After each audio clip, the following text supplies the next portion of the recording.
Assalamualaikum warahmatullahi wabarakatuh, Sobat Gear, Anxiety, dan Psikosomatis dimanapun kalian berada.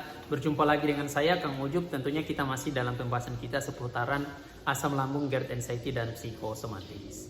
Teman-teman, apa kabar kalian? Sehat selalu ya. Buat kalian yang masih banyak sensasi, semoga Allah mengangkat sensasi-sensasinya. Dan semoga kalian sehat kembali, bisa beraktivitas lagi dengan aman dan lancar.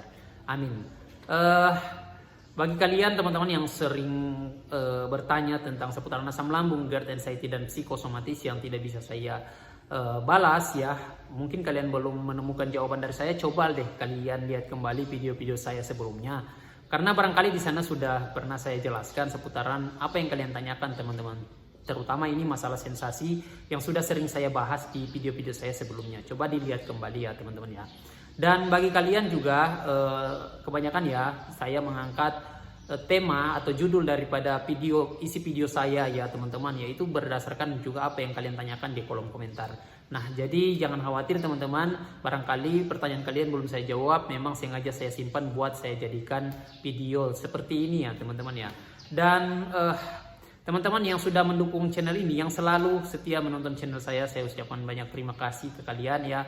Tentunya dukungan kalian ya membuat saya jauh semakin semangat untuk bisa upload video terbaru teman-teman.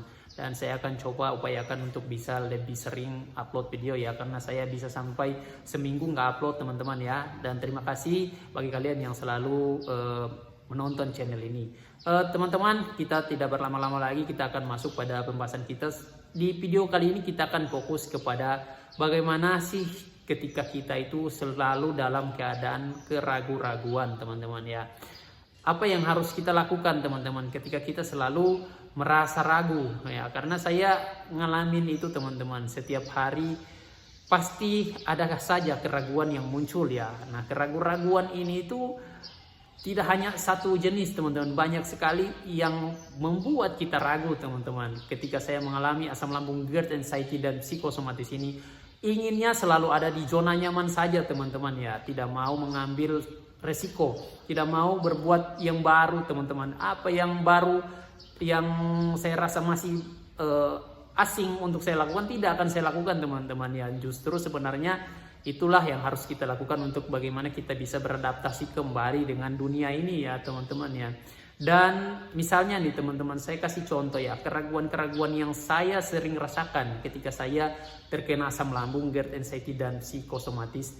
Itu yang pertama adalah keraguan pada saat mau makan teman-teman ya. Jadi pada saat saya makan itu ya, saya hanya coba makan makanan yang sudah terbiasa saya makan teman-teman. Dan ketika ada makanan-makanan yang asing yang saya bilang tadi teman-teman, yang baru mungkin ingin saya makan lagi, itu keraguan itu sangat-sangat mendominasi teman-teman pikiran saya. Jadinya itu saya mikir terus teman-teman, makan nggak ya, makan nggak. Nah, ini tuh yang kemudian membuat sensasi itu hadir teman-teman ya, padahal bukan salahnya bukan di makanannya teman-teman, tapi di pikiran saya yang kebanyakan menimbang teman-teman ya. Walaupun pada akhirnya saya makan teman-teman, tapi pasti sensasinya muncul teman-teman, karena ya keraguan yang sudah ada sebelum saya makan teman-teman. Itu yang kemudian membuat saya dihantui dengan sensasi lagi teman-teman. Nah, itu juga dikarenakan ada trauma di sana teman-teman. Trauma yang terjadi pada saat sebelum-sebelumnya teman-teman, itu membuat dia terekam kembali teman-teman. Sehingganya saya itu tidak berani lagi buat makan atau mencoba sesuatu yang baru, yang saya bilang asing tadi teman-teman ya. Karena saya hanya ingin makan sesuatu yang sering saya makan saja teman-teman ya. Karena saya rasa aman nih, misalnya nih ya. Contoh nih, di teman-teman yang lain bilang kalau makan melon itu aman ya, misalnya contohnya aman untuk lambung kita teman-teman. Tapi karena saya jarang menemukan buah melon, akhirnya saya jarang makan melon nih misalnya teman-teman ya. Saya seringnya semangka misalnya. Tapi teman-teman, ketika saya ingin mencoba melon ya, itu saya ada penimbangan di sana, ada keraguan. Ini saya belum pernah makan yang ini, apakah kambuh nggak ya, cocok nggak ya, apakah dia pernah makan ini, di dia aman nggak ya. Itu tuh selalu mengganggu pikiran saya. Nah, kalaupun di dia aman, apakah di saya aman nggak ya. Itu tuh yang membuat kita selalu terperangkap dalam keraguan-raguan teman-teman. Kebanyakan mikir ya, bahkan orang sudah bilang, dokter sudah bilang kamu asam lambung, kamu hanya gangguan ini. Masih aja bimbang teman-teman, apakah benar ini hanya asam lambung? Apakah nggak ada penyakit lain? Ya, ini tuh yang membuat saya semakin sulit untuk mendapatkan kenyamanan di dalam hidup saya teman-teman. Dan saya rasa kalian juga coba deh kalian tulis di kolom komentar kalau kalian juga persis sama seperti saya ini. Ini berlangsung lama teman-teman, tidak hanya sebentar ya. Keraguan-raguan ini itu muncul hampir setiap hari teman-teman. Ya, tadi itu mulai dari makan itu.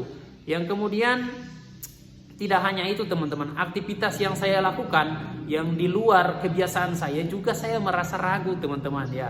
Misalnya saya hari ini pengennya jalan 50 meter teman-teman, sanggup nggak ya saya ya untuk jalan 50 meter? Saya bisa nggak ya jalan 100 meter? Saya bisa nggak jalan pagi? Nah itu tuh teman-teman keraguan-raguan yang muncul juga di pikiran saya setiap hari, yang pada dasarnya saya tidak biasa melakukan itu teman-teman sejak terkena asam lambung, GERD, anxiety dan psikosomatis ini. Padahal kalau dilihat dulu ya itu nggak ada capek-capeknya teman-teman ya pada saat belum terkena asam lambung, GERD, anxiety. Ya kalau capek mungkin nanti kalau sudah terlalu memaksakan diri untuk olahraga teman-teman. Tapi kalau di sekarang ini teman-teman setelah mendapati gangguan asam lambung, GERD, anxiety dan psikosomatis ini, kita sudah lama sekali tidak melakukan aktivitas itu teman-teman ya, karena kita di mindset pikiran kita itu kita orang yang sakit teman-teman, kita orang yang tidak berdaya, jadi tidak berhak, tidak cocok kalau kita melakukan itu ya. Kita di mindset kita itu ya kita hanya orang rebahan saja teman-teman ya. Akhirnya terbentuklah mindset yang baru yang kemudian kalau kita olahraga itu akan terlihat aneh, asing untuk kita teman-teman, dan kita akan bimbang ketika kita melakukannya teman-teman, selalu berada dalam keraguan. Nah ini yang harus kita rubah teman-teman ya, dari cara kita berpikir itu teman-teman. Nah kalian coba tulis di kolom komentar lagi kalau kalian juga masih belum berani untuk olahraga teman-teman ya. Dan keraguan-raguan ini tidak hanya itu, bahkan dia datang dalam berbagai macam aspek teman-teman, mulai dari hobi ya, hobi-hobi yang dulu kita lakukan teman-teman ya, yang dulu membuat kita senang, sekarang itu kita enggan melakukannya teman-teman ya. Dulu misalnya teman-teman nih suka traveling ya, suka kemana, keluar kota. Sekarang itu teman-teman naik kendaraan aja kita parnonya minta ampun ya, mikirnya sampai berkali-kali, ini kalau saya tumbang ya, kalau saya jatuh, kalau saya pingsan, kalau saya tiba-tiba pusing di kendaraan ya, gimana ini ya.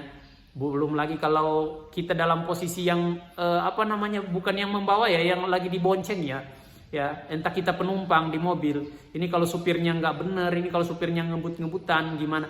Itu teman-teman perasaan-perasaan yang muncul ketika kita itu ingin berpergian teman-teman ya. Bagaimana kalau saya kumat nanti di jalan ya. Keraguan-raguan ini tuh membuat jadi tidak nyaman ya setiap hari ya. Dan saya sering sekali ngalamin ini teman-teman. Coba kalian tulis kalau kalian juga ngalamin hal yang sama. Nah bagaimana solusinya ketika saya menyikapi keraguan-raguan ini teman-teman.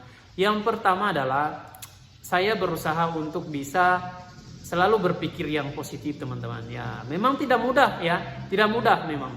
Sekali dua kali saya gagal teman-teman, tapi saya coba untuk konsisten ya, meskipun hasilnya tidak sesuai harapan saya. Misalnya begini teman-teman, saya kasih contoh. Ketika teman-teman ingin makan yang saya bilang tadi nih, misalnya makan melon ya, tadi ya contohnya ya. Pada saat mau makan melon itu ya saya bersifat bodoh amat teman-teman ya. Mau sensasinya hadir ya paling kembung doang ya, kalau nggak nyaman ya paling aja teman-teman ya, yang seolah-olah meremehkan lah ya udahlah nggak apa-apa, paling cuma inilah, paling cuma itu ya, sudah saya biasa, sudah saya rasakan ya.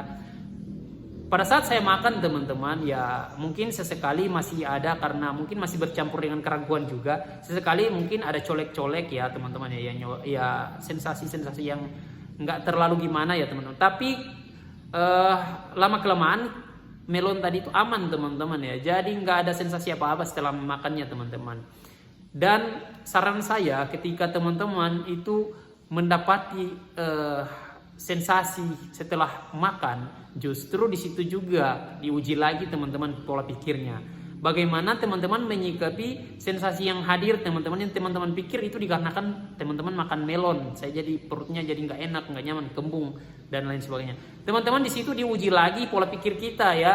Apakah teman-teman akan berpikir yang buruk terkait dengan apa yang teman-teman rasakan dari sensasi tadi, ataukah teman-teman akan tetap berada pada posisi untuk berprasangka yang baik teman-teman? Ya sudah, kalau memang kembung pasti nggak lama kok, mungkin 5-10 menit hilang lagi ya. Apakah teman-teman bisa berpikir seperti itu? Saya menerapkan itu teman-teman ya.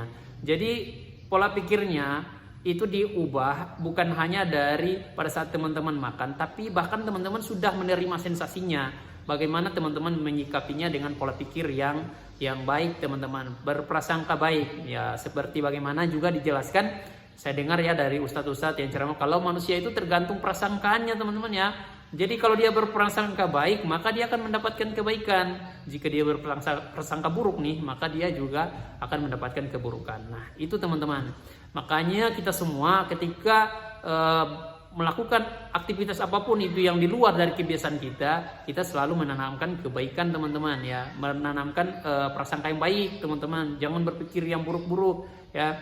Walaupun sensasi yang hadir, saya sudah berpikir yang baik tapi sensasinya kok yang gini, yang tidak nyaman gini ya teman-teman ya, itu teman-teman alihkan lagi prasangkanya. Ya udah, mungkin ini hanya karena saya baru ya, hanya karena saya baru mencobanya ya gitu ya, ini hanya karena mungkin belum terbiasa aja.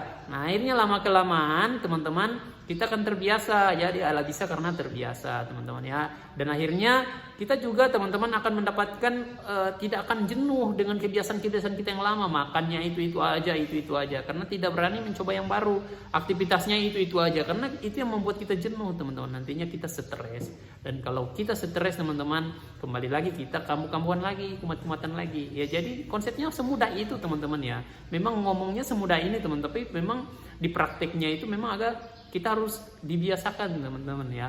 Jadi saya rasa ini sudah menjadi solusi untuk saya ketika saya terkena asam lambung, GERD, anxiety dan psikosomatis. Bagaimana menyikapinya teman-teman? Kalian boleh terapkan ya. Ya untuk kalian yang belum tahu ya, kalau kalian sudah tahu, semoga kalian juga bisa memberikan itu informasi ya seperti ini ke teman-teman kalian yang masih belum paham. Nah, saya rasa ini dulu yang bisa saya sampaikan terkait dengan bagaimana ketika kita menyikapi gangguan-gangguan ketidaknyamanan ini teman-teman ya. Jadi ini juga dikarenakan ya trauma-trauma itu teman-teman ya, pernah kejadian lah sebelum-sebelumnya ya. Makanya kalian nggak mau lagi teman-teman. Tapi ketika kalian merubah mindset itu, insya Allah kalian bisa berani mencoba hal-hal yang baru, dan itu akan membuat kualitas hidup kalian jadi lebih baik lagi teman-teman. Karena kalian tidak jenuh dengan lingkaran yang gitu-gitu aja ya teman-teman. Itu yang membuat kita stres kadang-kadang ya. Oke, terima kasih. Semoga ini bermanfaat ya. Terima kasih sudah nonton video ini sampai selesai. Assalamualaikum warahmatullahi wabarakatuh.